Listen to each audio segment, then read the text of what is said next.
When it comes to diet, training, being motivated, staying on track, you need a routine. You need to have good control over your time. You need to know when you have the time and the ability to actually do something. And then just keep doing it like that, because the first thing that goes is when we get busy and you start getting distracted by things, is you stop noticing that you're missing out on exercise sessions. You stop realizing that you're missing out on eating good quality food most of the time. Before you know it, you're in this kind of rabbit hole, not quite sure of whether you're on track or not. And then you'll find out 6 months later, when your jeans don't fit anymore, that potentially you're going in the wrong direction. Welcome back to the Perform Well podcast. This is the podcast for you if you're looking for performance and wellness optimization so that you can not only smash your career, but also have a better life, better relationships, and better health. We believe that performance and wellness are yin and yang and work together. So listen in as we dive into topics that are going to help you optimize your life for the better.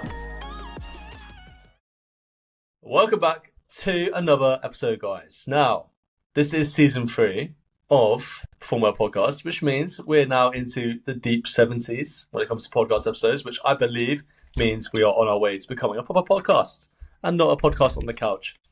And obviously, we're going to kick off this today with the most important part when it comes to getting in shape this year, and that is the motivational angle. Being motivated. How do we get motivated? How do we stick to our transformation goals and make them actually happen? That's what we're here about today. Yeah, and I think it's a key topic for a lot of people, because I think as much as the new year brings a lot of motivation, I think there's going to be people watching this podcast or listening to this podcast who aren't going to feel motivated. They're not ready to, crack on with the year. Maybe they've had a lot going on personally. Maybe they just haven't had themselves in the right mindset to get into it. So this podcast is going to be delivering a bit of motivation for you guys, helping you understand that it may seem a bit overwhelming at the start, but you can get into it and you'll be able to work hard. So for these people watching right now who are feeling a bit demotivated and they're feeling like they're not quite sure what direction they want to go, what would be kind of your first steps for them to go in and start, finding some success? Well, I mean, let's first of all, let's put it, out there that at this time of year, most people already have a pretty decent level of motivation. A lot of people have that little fire under their arse. They want to go and do something. So I don't think motivation at this point of the year is necessarily even the problem. Can you sustain what you're about to do in terms of transforming your body for long enough that you actually do transform your body and you don't quit like everyone else does in February, which I think the majority of people quit. I can't remember the statistic. It's ridiculous. But yeah, so to begin with, we need to try and talk about that. How do we get into the gym and stay in the gym and make it a positive change? And, that comes down to what I believe is habit creation. And we've got good habits, we've got bad habits. A bad habit could be something like drinking too much alcohol, that, more than you should do, potentially having, 2 or 3 glasses of wine every night as opposed to 1. That could be a bad habit. And a good habit could be something like brushing your teeth 2 minutes in the morning, 2 minutes at night. Most people brush their teeth. It's a habit that you formed at a young age, and it's something that's lasted with you for this long. Your goal is to transform habits. Potentially reduce some of the bad habits that you have, potentially add a couple of good habits, and then watch your life transform in a positive way throughout 2025. No, I'd agree. And I do think a lot of people, it's that kind of worrying about building up that consistency with things. I mean, an interesting stat, actually, and this will come from both mine and Nick's side as personal trainers. I always get it. And I was out on New Year's Eve and someone turned around and said, "Oh, it's a busy year for you now. It's a busy time of year." I'm like, actually, January's not that busy. Like, as a personal trainer, it's busier in February because more people have already tried to do what they were going to say and then realized they do need some assistance with it. So it's normally actually busier for us as coaches and PTs come the February, I like to say the February transfer window, and where everyone's kind of coming across from trying it out in Jan and going. But yeah, as Nick was saying, it's about consistency. It's about building a repetitive habit that you can do, and it's not going to make you completely scorn your day. And one of the little things, and I think daily activity is a really easy starting point. And I'm not talking about daily activity about going to the gym every day. I'm talking about getting up and doing like a mobility routine, a stretch routine, a little core circuit, some push-up, like something really basic and simple. Like say to yourself, I'm going to do 10 push-ups every day for this year. 10 push-ups takes all of 2 minutes. Unless you're unable to do a push-up, then I'd advise kneeling push-ups and you might be able to do it. But I think like little habits like that from an activity front. Now, from a dietary side, what would you say would be quite a good, consistent little habit that people could bring in there? Just before we go on to that, like I just want to go back to stay on the training side of things real quickly. I think like if you're someone that's at home and you're going to do home training, let's say you watch loads of YouTube videos of calisthenics people doing crazy push-ups, etc., having great jacked physiques. If that's something that you're going to do, that's fine. But recognize that you're still doing it on your own behind the screen, watching it on YouTube, and actually you haven't potentially got the support systems in place to make sure you're going to stick doing that. You have a think about what kind of physique and body you want to achieve, whether that's just losing a few pounds to getting more muscle tone, etc. And then think about, right, who do I know that potentially I can go to the gym with or train at home with? Who do I know in my circle that I could potentially get some support from? You need to try and have some level of support other than just yourself staring at the screen all the time and doing it yourself. Because, there are people out there, I'm sure, that can do that. But majority of you are going to struggle doing that. Diet. So what was it to say about diet? You're saying about diet, like what's one small consistent habit that people could do daily that's going to help improve their diet in the long run for 2025? I mean, there's so many things you could choose here. If we're looking at like generally for using your diet to have a transformation, such as losing weight or gaining muscle tissue, the first thing is just becoming mindful about your diet. And that can be done through calorie tracking, that can be done through hand portion sizing. But you need to know what's going in. So, some kind of tracking is going to be the first thing. What are you eating? You can start to, at that point, realize how bad your diet actually is or how good your diet actually is. And then you can start to piece the goal that you're achieving at the moment with what you're actually eating. Yeah. I mean, what do you reckon? Put those on top of each other. So you've already got two really simple habits there. Say you do like 30 minutes or 20 minutes exercise routine in the morning, plus calorie tracking, which takes all of 15 to 20 minutes. You can really shorten it down. We do have actually a resource you can use on the podcast, or you can message us about it. And yeah, it's just building on those two. I agree with you from a dietary perspective. I was actually going to add in there writing out a meal routine, much like a training routine, to set out time in your day when you're going to have breakfast, lunch and dinner, and write it in your calendar, write it in your diary. Because I think a lot of the time we think about things, but we don't write them down. And when we write them down, we take more accountability for that thing that we haven't done. So I find it really useful just to write down, say, I'm going to have my breakfast, lunch and dinner, pencil it into my calendar. So I know I'm going to have those periods of time. I've been busy the last 2 months, and I understand what it's like not to eat sometimes because you just forget. But you need that time if you want to see your results. And I know a lot of people be like, yeah, but I'm not getting more calories. I'm like, but you lose out on nutrients at that point in time, and it's not as beneficial. So that's what I'd go on the diet front. A really simple, easy habit that you can inbuilt in your habit. As I say, you don't even have to use tracking apps. You can just use physical, use your hands. So the palm method or anything like that works too. Or even a photo accountability diary, which is useful.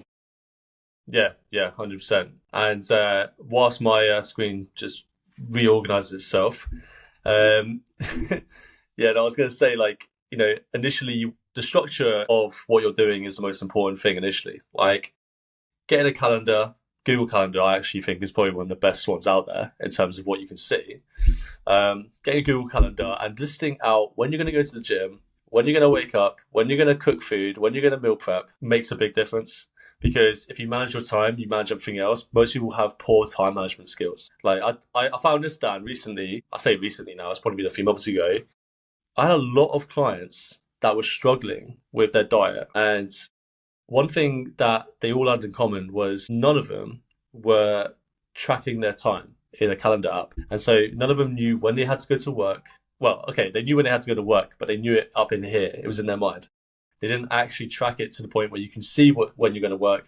You see when you're going to do this. You can see when you do this. And I'm just amazed. I'm just amazed by that because I didn't ever see a link between time management and food management until I started seeing that problem.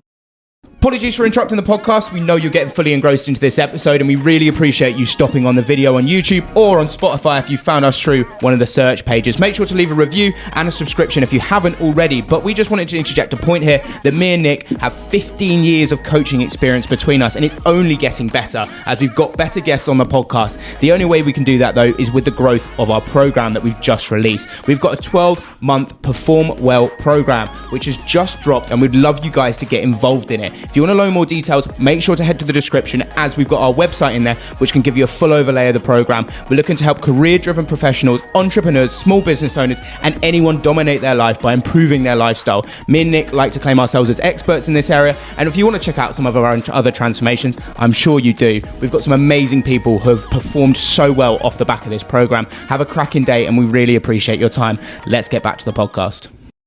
Yeah. No, I do agree with you. I think that one of the key things is, and it is that busy schedule. Like, I train one of the guys who worked at the Southampton Council, and I say to him all the time, he's like, "Oh yeah, I have my like breakfast at like 2 p.m." I'm like, "That's not breakfast anymore, mate.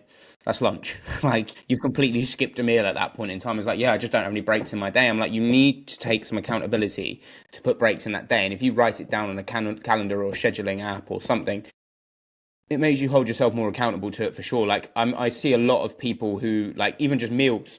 If you're writing down your dinners, people do like a Monday to Sunday just with what meals they're having per day. I do it personally on my notes app, and I find that's an easier way of doing it. It's not stressful. Like, it is just something you need to sit down and give yourself the time to do and say, I'm going to do it. But, you know, for people who are serious about getting results this year, you do need to take those forward thinking steps. And one thing I want to add in there, if you are thinking about going on like a good diet this year, stop eating like a child. Like, stop eating like just chips and like a Kiev or something like that. Just think about, hold on, my camera's now on the fit. Stop thinking about those kind of things. I'll let you continue while I sort this. Here's our sponsor, Elgato, come back for the second time. And yeah, mate, what is that? What is that, Dan? Yeah, anyway, what was I saying? Don't eat like a child. As a mum that I spoke to in the past, they called it brown food. You know, you give it to your child because it's quick, easy, and the kid loves it, right? And I'm talking like chicken nuggets, Kievs, those little Twizzler things that you had as a kid, chips. That food is awful for your body, mate. Yeah, okay, fine. Once in a while. Yeah, I get it. You know, we've all want to have a bad food, you know, every now and then. But all the time? No, absolutely not. But yeah, when it comes to diet, training, being motivated, staying on track, you need a routine. You need to have good control over your time. You need to know when you have the time and the ability to actually do something. And then just keep doing it like that. Because the first thing that goes is when you get busy and you start getting distracted by things, is you stop noticing that you're missing out on exercise sessions. You stop realizing that you're missing out on eating good quality food most of the time. And before you know it, you're in this kind of rabbit hole, not quite sure of whether you're on track or not. And then you'll find out 6 months later, when your jeans don't fit anymore, that potentially you're going in the wrong direction. Dan, what's going on? I don't know what's going on with this. It's been absolutely peculiar. I've lost There he is. all sense of my cam for some reason. I don't know. We're going to have to like input like a photo of me, because for some reason I've just completely lost. Yeah, man. That's absolutely peculiar. Awkward. Anyone listening, by the way, Dan's camera decided to do a little jig thing. I could not tell you for the life of me what it's doing, because I've just restarted all my software and just nothing is showing up on here. And honestly, me and Nick were chatting earlier about like technical issues with this kind of stuff, but it's just absolutely insane. Yeah, this is funny. Hey, this is a good example of when things go wrong, though. Do you know what I mean? Yeah, I know. You know, things like this. What do we do in this situation? Do we now cancel this podcast and be like, yo, no, guys, we're going to stop you from having the absolutely amazing knowledge that's coming out today? Just because of tech issues. Like, my camera's just stopped. Dan's camera's stopping. It's not We'll just keep going. We'll keep going. I'm just going to close my app down for a second and just leave it off, and then hopefully it comes back. Yeah, no worries. No worries. But I will talk to you guys, and you can just have a lovely look at our video sponsor. I wish it was a video sponsor. Mate, I wish. Elgato knows what they're doing. They knew that this was going to go up. They're like, yeah. Yeah, they knew that they were going to be playing around with me. So, yeah, 100%. Anyway, where were we with conversation anyway? So we were talking about, obviously, how we can like do these simple tactics and simple habits. Yeah, we were talking mainly about time management and making sure that, you know, you're managing your time. That's how you stay motivated, because you've always got time for the things you need to do. You know, thinking that we're busy all the time is where we tend to find we slack off. No, I agree. It is, I think, one of the biggest things that people do find, and again, it's like people will come in, train a pub landlady as well, and she always says, she's like, I don't have the time to meal prep. I'm like, yeah, but I know you're a pub landlady and I know you're looking after a lot of staff, but you do need to turn around to yourself and say, actually, I need to give myself like 30 minutes to an hour just day to day, because I will be able to work in my pub better. And I think people don't know it until they do it. You know what I mean? Like, until you actually try these things and notice the difference in this kind of time management in terms of like meal prepping food when you get a bit of time, I don't think we get that kind of level of understanding across. Now, we can talk about, obviously, motivation, because it stems from these things as well. And I think a lot of people probably feel quite tired a lot of the time too. So sleep can come into it. Sleep can play a massive, massive role in the amount of motivation you feel. And actually, we had a lovely conversation a little bit earlier and said about how when you're trying to be motivated, it's just about doing little consistent things well, like all the time. And when you started your journey, what would be like one kind of key piece of a little bit of advice for someone to feel more motivated about stuff? So that's so hard to I know. talk to you with Elgato staring in my face. I know. Repeat the question, man, please. I was basically saying, what would you do when you were feeling demotivated on your own journey and weren't feeling like you had that kind of focus point? What would you do? I mean, you know what? It's hard. It's hard because you first of all like need to even know you're in a bad place. Like being in a bad place is not something that you can easily recognize, you know, until I don't know, something happens. Like for me, whenever I've had a demotivated slump, let's say 2 years ago, I'm training in the gym, doing the consistent thing all the time. You know, because everyone says be consistent. But then the passion behind that consistency was no longer there. And I'm just training in the gym, doing the same thing over and over again, thinking, why the fuck am I doing bicep curls, 4 sets of 12 like I used to do? And then this exercise for this exercise for this. And then before I knew it, I was like, mate, I'm actually no longer interested in what I'm doing with my training. And it was at that moment that after that pain that I felt for about 6 months of feeling uncomfortable in what I'm doing, that is when a light bulb moment came into my head. And I thought, when I was younger, I was doing some crazy ass shit and I loved it, you know, such as the Marines, such as doing like adventurous climbs, mountain climbs, hikes, etc. And I thought, why not do something different than what I've been doing? Yeah, I think changing up is important as well. Like having a focus point. I've got, you know, I've trained a couple of people with like triathlon goals recently, and it's really cool. Like I've had someone turn around to me, this wonderful woman who, you know, she's done a 10K for herself this year, which I thought was absolutely amazing. And she's you know, she struggled with her weight for quite a while, and she set herself the target that I'm going to go do a 10K no matter what. Yeah, it was like a long 10K, but she still set that goal to say I'm going to do it. And I think a lot of people, actually, if you're wanting something to focus on this year, buy into an event. Like go and do a triathlon, go and do a like 5K run. Say to yourself, I'm going to try build up to doing a park run, or set yourself doing a park run this weekend, or something that kind of works in that way. Because I think it's really important sometimes to remember that you can do it if you set these targets and these kind of like tasks, but a lot of people don't. And a lot of people just kind of meander away hoping for the best, when in reality, it doesn't always happen. And again, I do apologise, obviously, about the video cutting out. I'm trying my best to. It's bad, man. I know it's bad. This is like tech savvy 101. I'm just going to try and reconnect. I think, to be honest with you, I think, you know, we pretty much nailed it with just finding an event. You know, having a goal that's to do with losing weight is fine, but it's also not very motivating in a lot of ways, because you're saying you want to lose 20 pounds, and then it's like, but why do you want to lose 20 pounds? Well, it's like, oh, just because that number sounds better in my head. It's like, that number does nothing to you. Like, you could lose 20 pounds. I could chop your leg off and you lose 20 pounds and you look worse than before. Like, what's the point? Like, the fact is, your goal is deeper than just 20 pounds of weight loss. All right, your goal is deeper than that. So if you were to focus on an event, and it doesn't have to be a triathlon, it doesn't have to be a cardio-based event. It can be, I want to do a bodybuilding show, you know. Now we're talking about something different. Now you have to lose fat, and you have to gain muscle tone in the different, you know, the right ways to be effective at that sport or event that you're about to do. So now the conversation changes. It's no longer about just going on a, you know, stupid calorie deficit that is going to make you lose as much fat as possible, as quick as possible. It's about, right, I need to eat enough to build muscle tone. I need to actually train properly. I need to actually not eat loads of crap food and do cardio so I can actually start to see my fat loss start to melt away, but whilst not affecting my muscle gain. Now that is a totally different outcome and process than trying to lose 20 pounds. Yeah. So Yeah, no, it is. It is. yeah. I think the numbers become such a focal point for everyone, don't they? They genuinely do. They become such a, I have to hit this number, and if I don't hit this number, I'm going to be disappointed in myself. But the reality of it is, a number doesn't define who you are and what you've achieved. Like, you know, I was technically my lightest when I did my triathlon, but just because I was my lightest didn't mean I was able to do the triathlon, if that makes sense. Well, Dan, it's like you wanted to, you did 195 kilo squat. And you wanted the 200, and that last 5 kilo was the breaking point between fucking your back up and not because of the number. Yep. No, exactly.